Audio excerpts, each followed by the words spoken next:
Bonjour tout le monde et re-bienvenue à ma chaîne, c'est Jackie. Aujourd'hui, j'ai avec moi Keely Sullivan Denberg. If I Ah, say bah, that wrong, please feel free to correct me. Corrigez-moi si ce n'est pas correct. Bonjour. Et aujourd'hui, on va parler de cette belle personne et de son travail, etc., de ses passions. Si tu veux, tu peux te présenter à tout le monde. oui, salut Jackie, c'est un grand plaisir. Merci beaucoup de m'être invitée.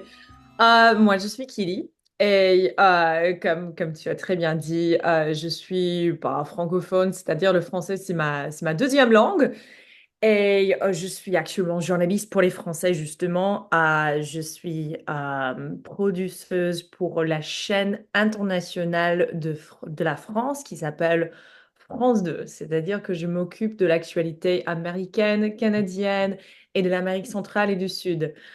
Pour une chaîne française, tout ce que je fais tous les jours, c'est en français. Mais je suis américaine de base. J'ai grandi aux États-Unis. Son accent est superbe, n'est-ce pas? Ah, On merci ne, on beaucoup. ne pourrait pas dire qu'elle n'était pas francophone. C'est comme ça que je sais que toi, t'es pas française, Jackie, parce que les Non, je Français suis disent, ah oui, quand sénégalaise. même, j'entends des petites traces d'un accent quand même. Bah, c'est bien, mais il y a des choses à améliorer. Ils sont plutôt comme ça. Mais Ouais, je sais, je suis pas quand je française suis non en plus. France, ils pensent que je suis française. Mais non, je ne le suis. Parce que en fait, je suis allé à l'école française. Alors, mon accent n'est pas sénégalais. Voilà, voilà, Mhm. non, l'accent est vraiment, ça fait très parisien. Oui. Excellent. Alors, comment est-ce que tu es devenu journaliste, Kelly? Dis-nous. Alors, ok, comment je suis devenue journaliste? Oui. J'ai lancé ce parcours en imaginons jamais que j'allais mélanger le français et le journalisme. Du Mhm. coup, j'ai fait mes études à l'université de Syracuse, j'ai étudié le journalisme, bien sûr, et je voulais être à l'antenne au début.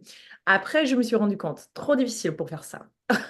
C'est beaucoup de travail et t'es pas très bien rémunéré, honnêtement. Quand tu travailles pour les antennes locales, rémunération est assez pénible et tu fais beaucoup, beaucoup, beaucoup de travail. Je me suis dit, OK, produceuse, ça me va très bien. Je fais du producing, mais j'ai déménagé à Washington et je me suis rendu compte que je voulais, au bout de 2 ans, je travaillais un peu dans la communication, je faisais un peu de journalisme à côté, mais pas vraiment à plein temps dans ma vie.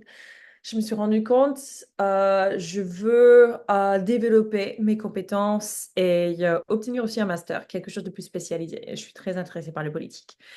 Et c'est comme ça que j'ai vu un master à Paris. C'était pas la première fois que j'allais en France. J'ai aussi habité juste immédiatement après ma licence. J'ai décidé d'y habiter pendant un an pour donner des cours en anglais. C'est comme ça que j'ai développé mes compétences linguistiques alors que j'ai suivi le français depuis que j'avais 6 ans à l'école. 6 ans. Et donc, j'ai décidé d'aller à Paris, de poursuivre un master en relations internationales, surtout développement international et également le journalisme. Et en rentrant Mhm. de Paris à Washington, c'est comme ça que j'ai fait la connaissance des Français aux États-Unis et j'ai commencé à travailler pour eux. Ça fait déjà quelques années que je passe du temps encore avec des Français. Mais c'est génial comme expérience. Parfait. Et comment est-ce que tu as trouvé ton travail maintenant? Mon travail maintenant, c'est une très bonne histoire. Du coup, c'était grâce à mon école de journalisme. Mhm. J'ai vu qu'il y avait un stage. J'ai fait un stage chez France 2 aux États-Unis pendant mon master. Mais après, je suis juste en fait. tout est tombé en beau moment. Mhm. C'est-à-dire que c'était 2020, c'était des élections présidentielles.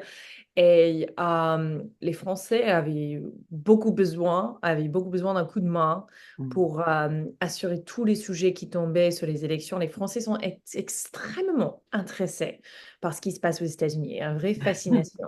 Euh, et parfois un peu de dégoût envers les États-Unis. C'est un peu une fascination parfois un peu morbide sur ce pays. Mhm. Et quand même, ça démure depuis des décennies. Mais en tout cas, ils avaient besoin de beaucoup d'aide et du coup, ils m'ont recommandé pour faire du producing en tant que pigiste. Pour peut-être ceux qui apprennent le français, c'est un mot qui veut dire freelancer. Euh, et j'ai fait ça depuis Paris. Mais ensuite, Mhm. je ne sais pas si vous vous souvenez bien, tous les gens qui regardent cette vidéo. Il y avait une sorte de tentative d'insurrection du gouvernement le 6 janvier. Et une fois que ça s'est passé, je me suis rendu compte, j'ai fini tout mon travail, je travaillais jusqu'aux élections, j'étais en vacances en fait le jour du 6 janvier et je me suis rendu compte, ah, ils auraient besoin à nouveau d'un coup de main. Du coup, j'ai contacté le bureau et j'ai dit, écoutez, je viens de voir ce qui se passait, comme vous tous. J'imagine que ce sera tellement difficile, la couverture jusqu'à l'investiture de Joe Biden. Mhm. Et ben voilà, est-ce que vous voulez que je revienne? Et ils m'ont rappelé, je crois, le lendemain, en disant, en fait, oui, euh, on va faire un documentaire sur ce qui se passait et on veut que tu le produises. Et je dis, OK, cool. Du coup, je suis revenue, j'ai refait un autre contrat. Et Mhm. après ça, je suis rentrée à Paris. J'ai fini le contrat. Je suis rentrée à Paris, j'ai fini mes études. Après ça, il y avait une ouverture pour un poste de producteur. Et Mhm. bah, voilà, le bureau m'a contacté après, disant que euh, ils en auront besoin. Et j'ai postulé. J'ai postulé et bon, je l'ai eu. Et ça fait 3 ans, en plein temps, avec France 2. Parfait. Et ces 3 ans, euh, comment est-ce que tu les décrirais? L'expérience Oui, oui. polyvalente. Ok. Moi, je dis polyvalente. Parce que je fais tout. Bah, on n'est pas très Mhm. nombreux. Bah, D'accord. imagine, c'est, on est neuf. On est Mhm. 9 journalistes qui traitent l'actualité de l'Amérique du Nord et du Sud. D'accord. Et centrale également. Donc, Mhm. vraiment, tout cet hémisphère, c'est nous. Et Wow. c'est énorme, énorme. Forcément, par principe, tu ne peux pas tout faire. Non. Mais ça veut dire aussi que bah, tu mets tes mains dans des régions différentes tous les jours, dans des problématiques totalement différentes. Tu parles aux gens qui ont des points de vue totalement à l'opposé. Et Mhm. ça, c'est juste dans n'importe quel quotidien. Donc, bah, j'ai traité les sujets tels que une région au Costa Rica où il y avait un des plus grands nombres, concentration des centenaires dans tout le reste Mhm. du monde. J'ai Wow. fait ce sujet. J'ai aussi également traité la présidentielle au Salvador avec excuse-moi, Pas de avec un problème. président qui a réussi en, je crois, 4 ans ou 4 ans, Mhm. 5 ans, quelque chose comme ça, à une très courte période, à réduire massivement le nombre d'homicides et de crimes dans le pays, mais en même temps, comment je peux dire ça délicatement, euh, en renversant un peu le processus démocratique, Oh. en faisant des choses un peu autocratiques pour Mhm. obtenir ses objectifs. Du coup, on a fait ça. On est sur l'élection présidentielle. On a aussi fait, il y a un des plus grands dépôts de lithium, Mhm. peut-être au monde, retrouvé aux États-Unis. Et comment ça fait polémique? Parce que ça se trouve à des terres contestées vu que ça appartient aux tribus amérindiennes dans le Nevada. Du coup, c'est extrêmement vaste. On fait aussi des trucs assez du quotidien sur l'inflation que tu peux imaginer, bah, l'immigration, parce que un de ces plus grands problématiques de cette élection présidentielle, Mhm. on fait tout. On fait tout. Et puisqu'on est neuf, c'est énormément de travail. En fait.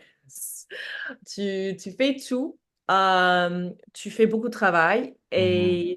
et si jamais il y a un membre de l'équipe qui ne peut pas assurer quelque chose, bah, tu t'en cherches toi-même. Ouais. C'est-à-dire que parfois, je tourne des séquences avec des caméras moi-même, alors que moi, je suis pas caméraman, je suis pas, on appelle ça en France, en français, journaliste, reporter d'image, Mhm. ou JRI comme acronyme. Bah, je suis pas JRI. Mais parfois, je dois tourner des choses, parfois, je dois monter des choses. Et bah, depuis très récemment, je suis à l'antenne. Donc, on change totalement des rôles en fonction des besoins de l'équipe. Absolument. Et en termes de l'équipe, est-ce qu'il y a une bonne variété de personnes ou ouais, dis-nous. Ah, bonne variété de personnes. Oui, est-ce que c'est diversifié? Oui, qui travaille? Qui peut faire mieux?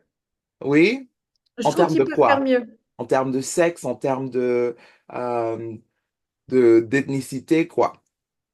De D'ethnicité, religion, bien de sûr. point de vue? D'ethnicité, j'ai du mal. Et aussi des perspectives. Hmm. Parce que peut-être c'est un problème que j'ai moi-même avec les systèmes journalistiques d'embauche en France Hmm. oui, par rapport aux écoles de journalisme et les embauches après, parce que tu ne peux pas. J'ai énormément du mal avec ça, avec ma perspective américaine, parce que tu Hmm. ne peux pas forcément faire un stage en journalisme chez France 2, à mon bureau. Tu ne peux pas faire un D'accord. stage si toi, en tant Hmm. que Français, tu n'es pas inscrit à une école supérieure de journalisme. Il y a Hmm. une certaine liste des écoles qui sont un peu euh, certifiées pour le genre. Je ne sais pas quels sont les critères en fait, mais D'accord. si, par exemple, moi, je suis étudiant je suis ingénieuse. Si moi je veux suivre quelque chose en tant qu'ingénieur ou ingénieuse, je ne sais pas trop, euh, je ne peux pas je ne peux pas changer de carrière et me dire tout de suite, mais en fait, moi j'ai toutes ces compétences techniques et peut-être sur l'innovation, moi je veux suivre le journalisme de technologie. Je Ah. sais pas. Et moi, je vais en stage, c'est chez un papier ou un journal qui s'occupe de la technologie. Tu ne peux pas faire ça parce que c'est pas Oh. sur une école validée sur une certaine liste. Mhm. Et donc, c'est pour ça que tu vois un peu les mêmes personnes qui passent. Et je parle pas juste des stagiaires, je parle aussi des talents, Mhm. justement, parce que tout le monde a fait le même parcours presque. Euh, Tu vois passer les gens qui sont formés à pareil à chacun. Et du coup, tu as un peu du mal à trouver une perspective un peu différente. Et c'est comme ça que j'ai un peu du mal. Et même moi, ma perspective américaine, ça paraît pour les Français assez diverse, alors que moi, je dirais pas trop, tu vois. Oui. Donc, je crois que leur concept de la diversité de Mhm. perspective, c'est un peu plus réduite à ce que j'aurais aimé. Mhm. Non, je comprends complètement. Et est-ce que c'est nécessaire de pouvoir parler couramment le français et l'anglais et d'autres langues pour ce travail ou non, pas vraiment? Faut que tu parles français, faut que tu comprennes le français. Pour Bien sûr. moi, et pour moi, je suis produceuse. Mon quotidien, c'est que je passe des coups de téléphone Mhm. aux gens. Je fais toute la réalisation et la logistique, le planning, tout ce qui vient derrière un tournage avant que le tournage soit fait. Et je vais aussi sur le terrain pour assurer les tournages, mais ça, c'est autre chose. Mais vraiment, la majorité de mon travail, c'est vraiment le quotidien de appeler les gens, de retrouver des bonnes pistes pour des choses, pour proposer des idées de sujets aussi. Et avec ça, il faut absolument que tu parles français et anglais. Parce que français, On peut se débrouiller un petit peu si toi, tu es un peu moins compétent en français avec les chefs, parce que les chefs aussi, ils parlent anglais, parce que sinon, ils ne seraient pas venus aux Oui. États-Unis. Ce serait un peu bête de venir sur place et dire, mais how do you say? Mais, euh, pour mon job en tant que produceuse, c'est absolument nécessaire de connaître l'anglais pour que tu puisses débloquer des choses, Mhm. connaître des acteurs, des personnes qui influencent aussi le pays, de suivre l'actualité américaine. Ça suffit pas de juste regarder le monde tous les jours. Il faut aussi que tu lises des journaux locaux et je parle pas juste de New York Times. Il faut que tu aies une belle variété des choses. Oui, non, absolument. Quelle a été une de tes expériences préférées? Une de mes expériences. Oh, très bonne question. Mhm. J'adore. Une de mes expériences préférées. Mhm. Euh, j'ai eu beaucoup de chance dans ce métier. Ouais, ouais, j'ai eu beaucoup de chance dans ce métier. Euh, j'ai pu voyager d'un bout de Floride jusqu'à l'Alaska, quoi. J'ai traversé le pays. Et aussi, je suis allée à l'étranger. Et ça m'a donné trop de plaisir. Euh, il y avait des endroits magnifiques que j'ai visités, mais moi, je dirais pas que c'est la meilleure expérience parce que c'est chouette, c'est incroyable, mais je préfère les sujets qui sont un peu les plus influents. Euh, une des expériences qui m'ont beaucoup plu, en fait, j'ai déjà parlé de ce dépôt de lithium qui Mhm. se trouve dans le Nevada. Oui. C'est estimé d'être peut-être un des plus grands dépôts du monde de lithium. Alors, c'est très, très souhaité par Joe Biden parce Mhm. qu'il était sur l'énergie verte, l'extraction de lithium. Ça l'aide beaucoup pour rendre les États-Unis indépendants pour les batteries électriques en plus. Et comme j'ai dit, ça faisait très polémique parce qu'ils voulaient faire l'extraction sur cette mine qui se trouvait sur des terres sacrées amérindiennes. Mhm. Et du coup, on a l'expérience pour d'abord de parler à la compagnie qui s'occupait de l'extraction, de voir comment le lithium devient source d'énergie, du moment de l'extraction jusqu'au processus de raffinement. Et enfin, quand tu te retrouves avec un poutre blanc et fin qui sera éventuellement la source d'énergie. Mhm. Mais aussi, on a fait ça. On a aussi parlé à la tribu amérindienne et du coup, on a pu assister à une cérémonie sacrée sur le site où ils se sont rendus, ils ont organisé un voyage au site, ce qui était très spécial pour nous et un très privilège d'être là. On a pu écouter, on a pu entendre l'histoire, pourquoi c'est sacré, pourquoi c'est important de préserver et tout. Ils ont fait une cérémonie là-bas et on a pu juste vraiment faire une randonnée avec eux Mhm. sur le site et pour parler d'à quel point que le site est important personnellement pour chaque membre de la tribu. Et je me dis, moi, je prends le plus grand plaisir quand j'ai des expériences où je peux élargir ma perspective. Parce que Mhm. je ne me suis pas lancée dans le journalisme juste pour être entourée des gens qui sont d'accord avec moi Oui. et qui peuvent me dire les mêmes choses que j'ai déjà vécues dans ma vie ou juste, je ne sais pas, de humor me, tu vois, mais je suis Mhm. vraiment intéressée par entendre les perspectives qui sont hors de moi. Et ça veut tout dire. Ça peut dire au niveau de la politique, au niveau de la culture, au niveau de priorité de la vie. Et j'ai trouvé que ça, c'était un très, très bon exemple de ça, de cette histoire. Mhm. Euh, il y en avait d'autres qui m'ont rendu très fière. Il y avait des moments où euh, j'ai proposé un sujet qui allait jusqu'au bout, jusqu'à la réalisation, et ça me donne trop plaisir de voir ces réalisations en cours. Et pour moi, de proposer des sujets que je trouve qui partent de la société américaine, Mhm. qui serait peut-être un peu improbable pour un Français aussi de proposer ça. Il leur faut ma, ma perspective, moi qui dis, mais ça c'est vraiment important pour l'Amérique, ça avance un peu les grands débats, les problématiques de ce pays. Pour faire ça, un exemple, j'ai fait quelque chose sur le chômage, en fait, quelque chose de très positif, de comment une ville a pu réduire leur taux de chômage par deux tiers en 10 ans. Wow. Et je peux parler à des gens qui, je ne sais pas si moi je parle trop longtemps d'ailleurs. Non, non, pas du tout. Si je Continue. t'en, oui, oui, je sais pas. Il n'y a pas de souci, franchement. Mais j'étais très fière de cette histoire parce que j'ai trouvé en fait que ce système, c'est le but de ce système, c'est dans la vie d'Houston, c'est de ne pas de briser ce cercle vicieux des gens qui se retrouvent des logements et après ils sont sortis et se retrouvent dans les rues et ça se répète en boucle. C'était une solution pour la vie de Houston de dire, OK, on n'a fait plus ça, on va loger de manière permanente des personnes qui Mhm. sont chronically homeless, exactement ça, qui se Mhm. retrouvent dans ce cercle vicieux. Et j'ai pu parler à des gens qui étaient dans cette situation, qui pouvaient me raconter comment ils ont trouvé ce système et le logement, depuis combien de temps ils sont là et comment ça leur a changé la vie. Et je ne sais pas, de voir ça dans la quatrième plus grande ville aux États-Unis, Mhm. ça me donne beaucoup d'espoir. Ça me donne Mhm. beaucoup d'espoir, ça me rendait très émue juste de mettre une lumière sur des vraies solutions, des choses, des problèmes qui semblent insolubles.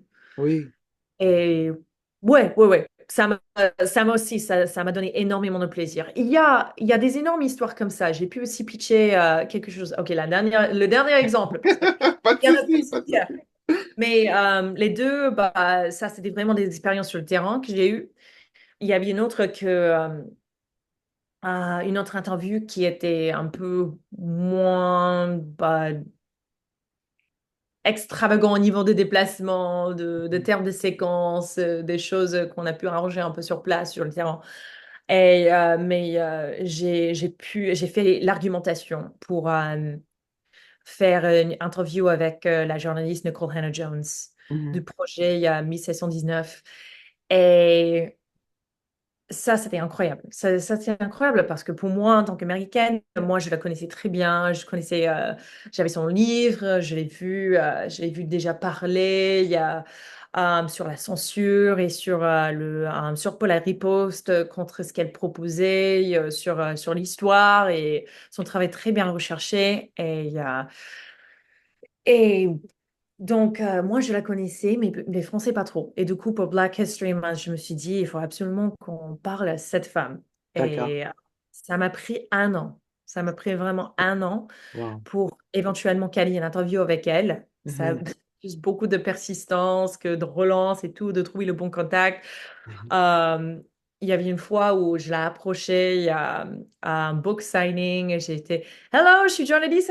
Est-ce que je peux vous interviewer à un moment donné? Elle dit, ça c'est le nom de mon assistante. Bah voilà, on va essayer de caler une date. Et elle a tenu sa promesse. Et enfin, on a pu organiser cette discussion à Washington. Et bah, c'était incroyable. Donc, c'était pour moi, c'était une expérience pour parler de la race aussi pour les Français, Mhm. qui est souvent une conversation compliquée, voire difficile pour eux. Mhm.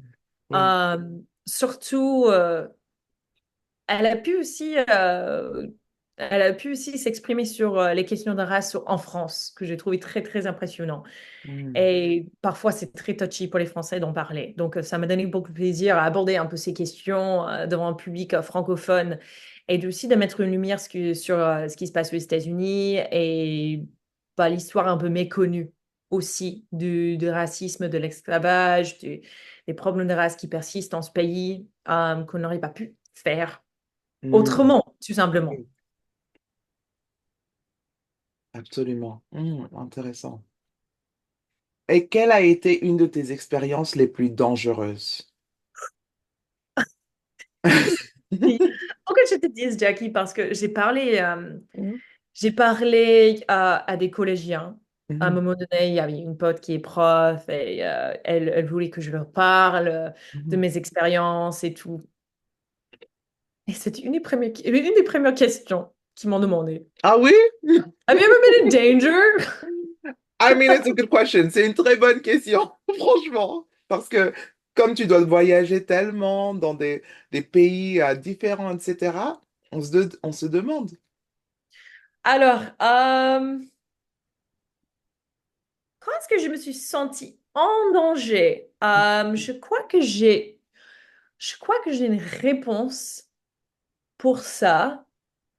Bah, des choses un peu. Je vais commencer par le petit exemple, et peut-être je vais élargir le temps que ça me prend pour y réfléchir. D'accord. Euh, il y avait un moment où bah, le danger imminent s'est un peu passé. Mais je me suis rendue aussi d'un tornade qui vient de passer dans une petite ville dans le Mississippi. Et bah, cette tornade, totalement, ça détruit une ville totalement. Il y avait une ville totalement bah, je dis pas anéantie, mais le passage de la tornade, ça a totalement détruit bah, des douzaines de maisons et tout. C'était horrible. Et du coup, on a dû marcher dans ces maisons. Mhm. Et j'étais pas du tout très bien équipée pour ça. Je portais juste bah, des habits un peu normaux, bah, mes baskets et je me suis euh, je- j'ai marché sur un clou, je m'en souviens. J'ai marché sur un clou qui était juste dans le Oh cuisine mon de quelqu'un. Alors, Dieu. le toit était totalement écrasé, bah, disparu, quoi. Il y avait tout le toit qui était par terre. Et du coup, je marchais comme n'importe comment. Et je me suis rendu compte, ah putain, j'ai marché sur un clou. Ça n'a pas, comment tu dis, percé. Ça n'a pas Ok. percé le pied. Heureusement, ça n'a pas percé le pied. Heureusement. Il faut que je fasse plus attention suite. La prochaine fois que je me retrouve dans cette situation, il faut que je porte des bottes, que Mhm. je m'habille un peu mieux. Ça m'a appris un peu une leçon. Je me suis sentie. C'est un très bon exemple pour toi. Ok. C'était au Salvador. C'était, je crois, pour moi, le seul moment. Parce que pour le coup, Mhm. je me suis pas trop sentie en danger. Oh, ok. Euh, Non, non, non, non. J'ai assisté aux manifs, bien sûr, mais je ne sais pas, je me suis jamais sentie que j'ai peur pour ma sécurité, sauf une fois au Salvador. C'était le sujet exactement dont je te parlais au Salvador, Mhm. sur ce président et que il a réussi, comme j'ai dit, à vachement réduire le taux de meurtre parce qu'il a emprisonné des tonnes de membres de gangs au Salvador. Ok. Mais un peu de ce qu'on faisait, mais dans notre sujet, c'était à quel prix? Mhm. Et est-ce que c'était vraiment une stratégie durable aussi? Est-ce que vraiment il a réussi à réduire de manière durable bah, le taux de crime? Et est-ce que les D'accord. gangs, est-ce qu'ils vont revenir? Et on a trouvé des voisins dans un quartier qui, à l'époque, était très, très chaud. Mhm. Il y avait beaucoup de disparitions, de meurtres et tout. Et un couple dans ce quartier Mhm. qui nous a fait balader un peu dans le quartier et qui parlait que maintenant, tu peux balader à cette heure-là. Avant, je t'aurais dit absolument pas du tout. Il faut que tu roules en voiture et que tu ne lèves pas la tête presque. Et du coup, ils ont aussi dit, bah, on connaît aussi la maison où ils ont effectué les meurtres. Et Wow. du coup, mon chef, j'étais avec mon chef, il a dit, ah ouais, est-ce que vous pouvez nous montrer où c'est? Et on a dû monter dans une colline qui était plus ou moins aux abords de la ville. Mhm. On est monté sur la colline et c'était pas trop loin en fait. C'était pas trop loin de la ville, mais il y avait des restes de ce qui était une maison. Et ils ont dit, voilà, où ils se sont effectués les meurtres, où ils ont tiré sur les gens. Il y avait des traces de balles aussi dans le mur Oui. que tu pouvais voir et tu pouvais toucher avec le pouce. Mhm. Et je me suis sentie dans ce moment dread. Je ne connais pas l'équivalent en français, mais le sentiment que, Mhm. oh purée, oh Mhm. purée, on ne doit pas être ici. On ne Mhm. devrait pas être ici. Et c'est pas juste, je sais pas, ma Alors, superstition, que c'était hanté ou je sais pas quoi, mhm. mais j'ai senti vraiment l'idée, on De devrait vraiment. l'angoisse peut-être.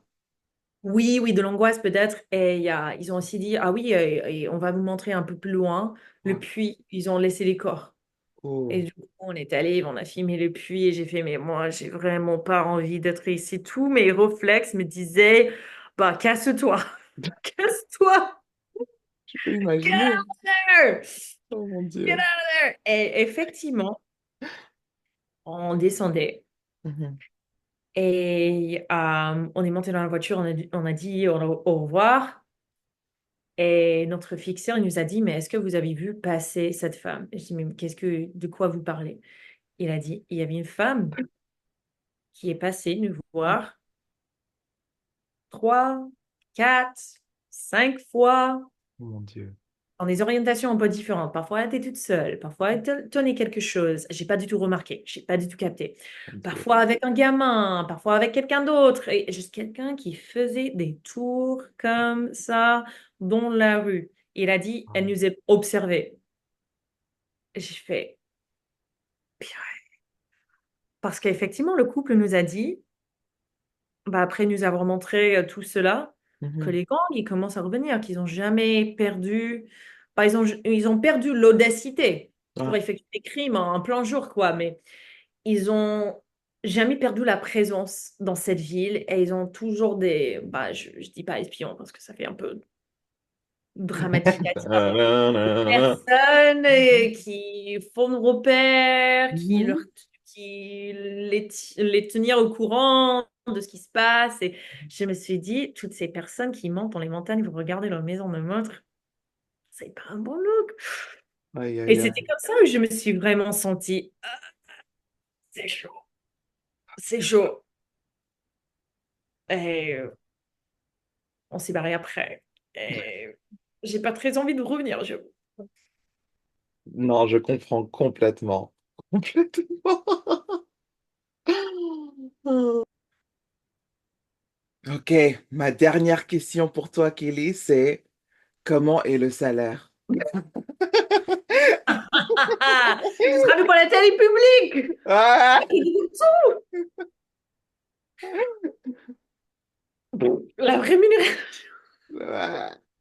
la rémunération bah, grâce à quelques augmentations, bah, je suis pas au SMIC, mais je suis pas à la salaire, et ça, c'est pas du tout un secret. Je suis pas du tout Mhm. à la salaire ce que j'aurais pu avoir si bah, j'étais sur une chaîne américaine.